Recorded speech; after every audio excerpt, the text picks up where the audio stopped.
Welcome to Stellar Strategy Gaming. This is Mara and Ben. Today we're going to be talking about the problems and potential of frontline bards.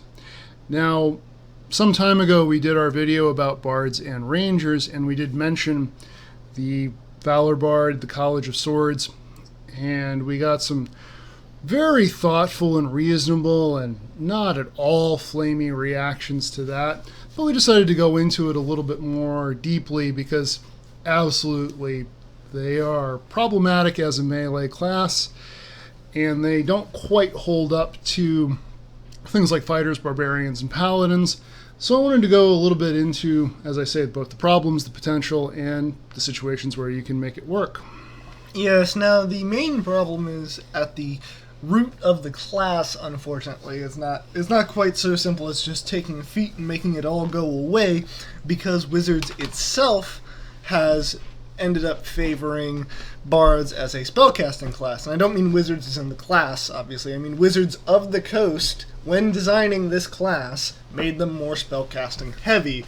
Even in their newer books, they have ceased to even attempt to try and design new melee bard classes. Tasha's Cauldron of Everything, as much as it is currently my favorite book, lacks melee options for the bard, which is very unusual considering that it has everything conceivable for every other class. Yes, absolutely. The Player's Handbook gives us the College of Valor. Xanathar's Guide to Everything gives us the College of Swords.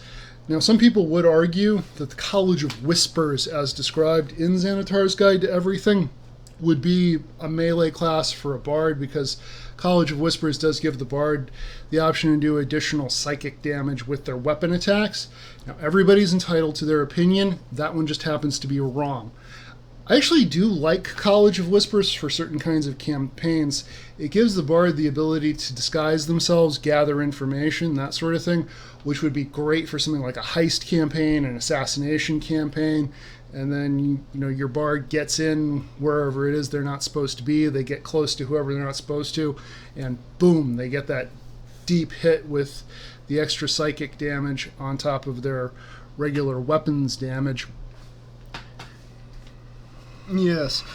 The College of Swords, by comparison, is kind of just a worse battle master from what we can tell. I mean, the art will probably be on screen about now, and it looks like a fighter. That's a no. That's what I see when I look at that picture. And on top of that, glamours or whatever it is? Blade Flourishes? Blade Flourishes, thank you. They just are the battle master archetype things. It's very confusing to me why this class exists, because it exists in another class instead, and it's not like the Blade Singer Wizard in that it doesn't have something unique or powerful in it. It is just a ripoff of another class, to me, at least. Yes, there's really nothing here you couldn't get by taking a dip into fighter. Taking a dip into fighter would give you some additional proficiencies that you're not getting here. Basically, I'm just going to go through it very quickly. When you join the College of Swords at 3rd level, you gain proficiency with medium armor and the scimitar, and you gain the fighting style. You can pick either dueling or two-weapon fighting, so you don't even get the arcane archer or the other options you would get with a fighter. And then, as you said, you get the blade flourishes. 6th level, you pick up extra attack. 14th level, you pick up Master's Flourish. Whenever you use a blade flourish option, you can roll a d6 and use it instead of expending a bardic inspiration die. That ability is really not well worded. I'm not actually sure what that's trying to convey. I think what it's saying is you can use your blade flourishes without expending bardic inspirations, which would be nice, except it's level 14. Which, at that level you've got spells that you're using to kill gods, so it's not anything too exciting. Alright, so the wizard is going to cast Wish, but the bard is going to not use one of his bardic inspirations, because those are so useful anyway. In fairness, the bard could inspire the wizard, although Wish doesn't actually roll anything, so that doesn't help. Or the bard could use like a cutting words ability in order to stop the enemy from being able to make their saving throw, except cutting words is not actually in this college. That's the College of Lore. So yeah, it's impressively useless. It's like somebody really sat down and thought, How can we make a class nobody's ever going to want to play? And it's frustrating because it sounds so cool. You've got a bard with a sword in each hand, scimitar in each hand, juggling them and whirling their way into combat. Like, you had one job, Wizards. You had the job of essentially making a circus performer, an acrobat, wielding two swords, and you somehow managed to fail to make that cool. Yeah, you basically had the chance to make Robin, but we did not get that. So, going forward, the other big thing is their spells are just underwhelming comparatively. They seem to have got... I think I know what happened here, in all fairness to Wizards, and I kind of understand this instinct. The base Bard spell list is very good for the player's handbook. The issue is that the Tasha's Cauldron and Xanathar spells are another level for power. Everyone acknowledges that, to the point where I know DMs who will say, okay, you can't use X book because it's just too strong. And I've seen that done with both of the new ones.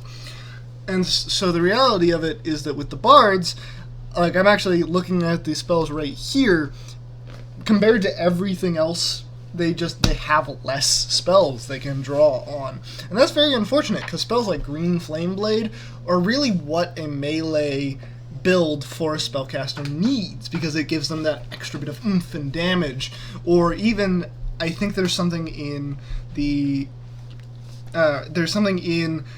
Paladin, or is it possibly Cleric class, where it's a holy sword which explodes in damage when it's used up, and that's really good as well. And so the fact that the bard doesn't get any of these better damage spells from Xanathar's or Tasha's makes it once good, but now very outdated damage-wise, so it's not feasible to use it.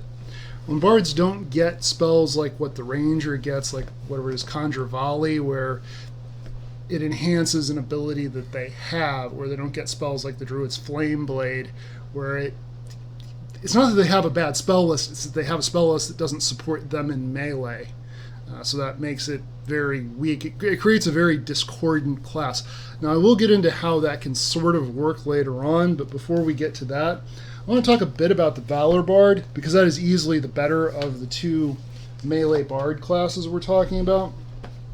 When you take the College of Valor, the first thing you get is Combat Inspiration, which essentially allows your teammates to use their bardic inspirations better. They can add them to damage rolls, they can add them to their AC in certain situations. So you're making your party much stronger in combat with your bardic inspiration. In addition, you do gain the ability to use medium armor, shields, and martial weapons. So this is a much better stack of abilities than what you get in College of Swords. And the shield's a big deal. People don't think too much about it, but that +2 AC can make all the difference. And then when you get into magical shields and all that kind of stuff, it's a whole other animal. Starting at 6th level, you can attack twice instead of once whenever you take the attack action. And at 14th level, you've mastered blah, blah, blah. Whenever you cast a bard spell, you can make one weapon attack as a bonus action. So I love the idea of hitting something with Dissonant Whispers and like shooting it with an arrow as it's running away from you. It's not a game-breaking ability, but it's one of those very functional kind of utility abilities. Just do a little more damage or cast a spell on one enemy and then stab another one. That kind of stuff. So I do definitely like College of Valor quite a bit better. I'm going to start winding down the video here, but I want my final thought to be, so if melee bards are so terrible, why are we even talking about them? Why are we making a 10 or 15 minute video about them? Why isn't the entire text of this video don't? And thanks for listening. The one situation where melee bards are truly wonderful is if you have a very small party. If you've got a 2 or 3 member party where you're not filling it out with a fighter, a paladin, a cleric, a rogue, a ranger, where you don't have everybody can specialize in things. Well, if you're playing a ranger, you have the same problem, but go on. I didn't want to hurt the ranger's feelings, Mara. That was mean. The point being, if you've got this kind of unspecialized class in a very small party, that can be very useful because they can inspire their allies and attack and heal. They can do a little bit of it all, whereas if you've got a party with, say, 2 fighters or a fighter and a barbarian, that party is not getting as far as the party with a barbarian and a College of Valor bard.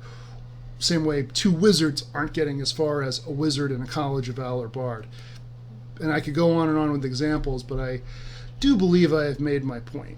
Yes, and so my final thought is just going to be that with this, you really do want to start out with the intention of building a combat-oriented bard or a melee combat-oriented bard, and never do what I've done repeatedly, which is basically be assigned the role of healer and then spec into the Valor bard so you have some damage capabilities. That just, it doesn't work because you don't have the stats for it. So, and with that, we hope you enjoyed this video and our thoughts. We'd love to hear yours in the comments down below. If you did like it, please leave a like, comment, and subscribe. And next time, we'll be talking about how to run Drow as your BBEG correctly.